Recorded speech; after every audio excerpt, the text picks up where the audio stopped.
పితా పుత్ర పవిత్రాత్మ నామమున ఆమేన్. జ్ఞానవాణిని వీక్షిస్తున్న బిడ్డలందరికీ ప్రభు నామములో శుభాభివందనములు. ఈనాటి ధ్యానాంశము అద్భుతములకు తాళపు చెవి విశ్వాసమే. విశ్వాసం లేని క్రైస్తవుడు నడిచే శవం లాంటివాడు. విశ్వాసం ఒక సజీవ జ్వాల.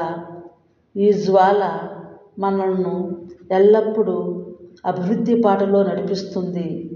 అందుకే పునీత 2వ జాన్ పాల్ పాపు గారు మీలో ఉన్న విశ్వాసాన్ని పెంచి పోషించండి. నీతిమంతుడు, దయామయుడు అయిన దేవుని విశ్వాసం లేని క్రైస్తవ జీవితం సూర్యప్రకాశం లేని దినముల అంధకారంలో ఉన్న విశ్వాసములా ఉంటుంది. తల్లి శ్రీసభ మనలను మంచితనంతో స్వర్గం వైపు నడిపిస్తుంది అని అన్నారు. కావున విశ్వాస వికాస జీవితం జీవించి దేవుని మహిమపరుద్దాం. అన్యుడైన శతాధిపతి అచంచల విశ్వాసమును చూచి ఆశ్చర్యపడిన యేసు నేటి సువిశేషంలో శతాధిపతి విశ్వాసము ఎంతో ప్రశంసనీయము మరియు అభినందనీయము. తాను అన్యుడు అయినప్పటికీ ప్రభువు పట్ల అచంచలమైన అసాధారణమైన గొప్ప విశ్వాసమును ప్రదర్శించి ప్రభువుని ఆశ్చర్యపరిచి అబ్బురపరిచి తన సేవకునికి ఆరోగ్య భాగ్యం అనే అద్భుతాన్ని సొంతం చేసుకున్నాడు.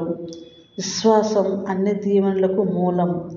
జెర్మీ టేలర్ శతాధిపతి యేసు మాటలో ఎంతో శక్తి మహిమ ఉందని, యేసు ఒక్క మాట పలికితే చాలు నా సేవకుడు స్వస్థత పొందుతాడని సంపూర్ణ విశ్వాసాన్ని వ్యక్తపరిచాడు. నేడు 100 మంది సైనికులకు మాత్రమే అధికారిని, కానీ యేసు ప్రతి రోగముపై, ప్రకృతిపై, ప్రతి ఒక్కటిపై అధికారం కలిగి ఉన్నాడని, ఎంతో దూరం నుండి అయినా సరే రోగులను యేసు బాగు చేస్తాడని శతాధిపతి విశ్వసించారు. కాబట్టి యేసు ఆ శతాధిపతితో నీవిక పొమ్ము, నీవు విశ్వసించున్నట్లు నీకు జరుగునుగాక అని పలికెను. ఆ క్షణంలోనే ఆ శతాధిపతి సేవకుడు స్వస్థత పొందెను. శతాధిపతి వలె మన విశ్వాసం ప్రభుని సంతోషపరిచేలా, మెప్పించేలా ఉండాలి. హెబ్రీయులకు రాసిన లేఖ 11వ అధ్యాయము 6వ వచనము విశ్వాసరహితుడగు ఏ మానవుడును దేవుని సంతోషపెట్టలేడు.